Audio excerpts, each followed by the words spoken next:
He never knew I had a second life until the baby wasn't his, a tale of secrecy, lies, and shocking paternity tests. I never planned for this to happen. And yeah, I know how that sounds, like something cheaters say before they wreck lives. But it's not like I woke up one morning and said, hey, you know what? Let me go start a whole second life behind my husband's back. It started slow, innocent even, like a snowball that turned into an avalanche before I even knew it. Was rolling Mark and I. We were the textbook definition of stable. Married 8 years, house in the suburbs, 2 rescue dogs, matching coffee mugs, bi-weekly sex if the stars aligned. I worked from home, freelance marketing, while Mark was buried in finance stuff downtown. He loved spreadsheets more than foreplay, and I stopped asking him to notice the little things. A new haircut, the way I'd arranged his closet by color, the fact that I was slowly disappearing inside. He didn't see me, not really. And then there was Daniel. Daniel was the chaos I didn't know I craved until I was knee-deep in it. It started on a freelance job. He was the brand director, I was the hired help. At first, it was snarky emails and emoji-laden Slack messages, harmless. Then Zoom calls that lingered long after the meeting ended. Then, I don't know, there was a Friday night. Mark was working late again. I was halfway through a bottle of red and answering work stuff when Daniel messaged, "You ever feel like you're living someone else's life?" I stared at that message for 5 whole minutes. Then I typed, "Every damn day." He sent a photo, nothing dirty, just him, on a rooftop somewhere downtown, skyline behind him, sleeves rolled up, eyes tired. He looked free. We started texting. Late at night, early in the morning. At first it was venting, complaints about clients, marriages, expectations. Then it got flirty. Then, graphic. I was still married. Still waking up next to Mark, making him scrambled eggs while texting Daniel. Under the table. It was like living on 2 separate planets. One where I was Emily, the good wife with a yoga membership and Pinterest boards for bathroom renovations. And the other, where I was something else, someone else. And I liked her. Daniel and I slept together exactly 3 times. 3 hotel rooms, 3 wild, messy, unforgettable nights. The last time, I told myself it was the last time. And it was. For him, but not for the consequences. I didn't notice I was late at first. My cycles were weird anyway, thanks to stress and God knows what. But by week 5, I bought a test. 3, actually, just to be sure. I peed, waited, and there it was. 2 pink lines. I stared at them like they were in a foreign language. My stomach flipped. My knees buckled. I dropped the 3rd test in the sink. I told Mark a week later. I had to. He cried, actually cried, picked me up and spun me like we were in a Hallmark movie, said it was a blessing and our new chapter. And I felt, I don't know, sick, guilty, both, because I knew it wasn't his. Mark had low motility. He'd told me that in year 2 of our marriage, when we tried for a baby the first time and nothing happened. Maybe it's just not in the cards, he said, shrugging like it didn't gut him. And I nodded and said, that's okay, even though it wasn't. He'd gone back to pretending like everything was fine, but this baby came out of nowhere. No IVF, no cycle tracking, no miracle herbs, just bam, pregnant. I knew. It was Daniel's. Knew it in my bones. I told myself I could bury it, that I could raise this baby with Mark and never let the truth surface. After all, he wanted it so badly. I owed him that much, didn't I? Except lies rot you from the inside out. They sit in your stomach like rusted nails, waiting to pierce through. When I hit 20 weeks, we had the anatomy scan. Mark held my hand, misty-eyed while the tech moved the wand across my stomach. It's a boy, she said. Mark kissed my knuckles. I smiled like I was in the moment, but all I could think was, would he have Daniel's eyes? Then came the shower, the nursery, Mark, painting the walls blue and gray, naming him Logan after his grandfather. My guilt thickened until it felt like walking through wet cement. And then came the blood. I woke up one morning with a dull ache and a smear of red on my sheets. Panic gripped me like a vice. We rushed to the ER, Mark white as a ghost. They did. Tests. Ultrasound. Then came the doctor. Everything looks fine, she said. But we did notice something odd about the RH factor. We recommend a paternity test to rule out complications. My mouth dried out. Mark blinked. Wait, what do you mean paternity test? The doctor smiled. Nothing alarming. Just standard procedure in unusual cases. Sometimes genetic markers throw things off, just a precaution. But it wasn't. It wasn't standard. It was the first loose thread unraveling everything. Mark agreed. Of course he did. He trusted me. Loved me. God help me. The results came 2 weeks later. He wasn't home when I opened them. I stood in the kitchen, letter in hand, shaking like I'd stepped into a blizzard. The words blurred in front of me, but the meaning was clear. Paternity, inconclusive, excluded. My vision tunneled. The floor felt miles away. The baby kicked inside me, and I, Emily, the woman who was always in control, always one step ahead, dropped to my knees on the cold tile. The silence in our house was different now. Thick, heavy. It wrapped around me, like a wet blanket I couldn't shake off. Mark didn't know yet. About the letter. About Daniel. About the fact that the baby he painted a nursery for wasn't his. I kept the envelope tucked behind the lining of my jewelry box. Stupid, I know. Like a teenager hiding a bad report card. But I couldn't bring myself to burn it or throw it away. It was like, if I still had it, I could undo it somehow. Reverse time. Backpedal. Spoiler alert. I couldn't. Mark was out late. Again that night, some corporate dinner with his firm's new VP. He didn't talk about work much at home, and honestly, I never paid attention when he did. But that night, I hung on every word when he came through the door, loosened his tie, and casually said, "Guy's name is Daniel something. Daniel Cross, I think. New hire. Smart guy. Young. Sharp. Kind of cocky. But he'll fit in." I swear to God, I almost dropped my wine glass. glass. My throat closed. What did you say his name was? Mark didn't look up from taking off his shoes. Daniel Cross. Why? I laughed.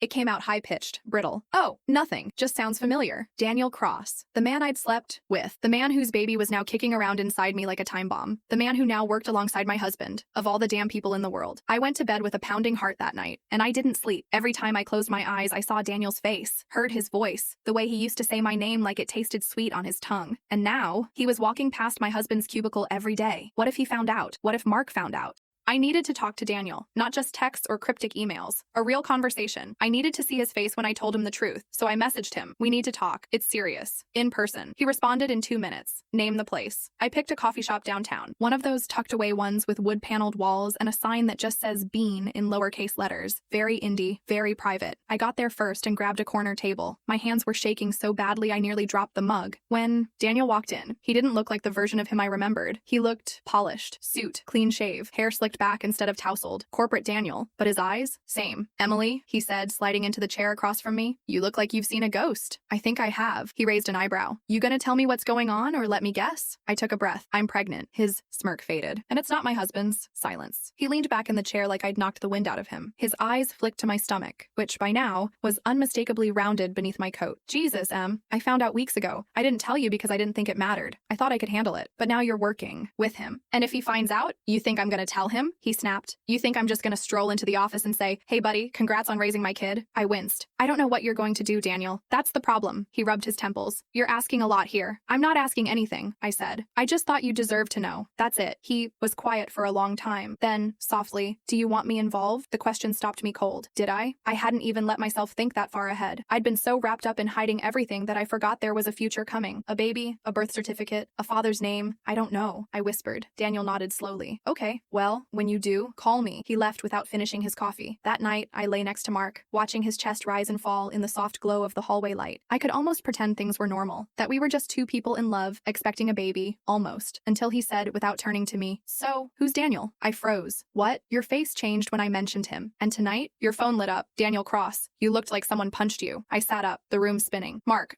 don't lie, he said, finally looking at me. His voice wasn't angry, just tired. So damn tired. I knew something was off. You've been different, distant. I thought maybe it was just pregnancy hormones, but it's not, is it? I wanted to lie. God, I wanted to lie, but I couldn't. So, I told him everything. By the time I finished, he was sitting on the edge of the bed, head in his hands. He didn't speak for a long time. Then he said, get out. I blinked. What? Get out of this house, Emily. I don't care where you go, but you're not staying here, I cried. I begged. I told him it wasn't like that I didn't mean to, that I still loved him. He stood up, walked to the door and said, don't come back until you figure out who the hell you really are. I packed a duffel bag, drove to a motel off the interstate with flickering neon and paper-thin walls. I lay in bed that night, one hand on my stomach, the other clutching the pillow like it could absorb my guilt. This wasn't just a mistake, it was a wildfire, and I had no idea what would be left when the smoke cleared.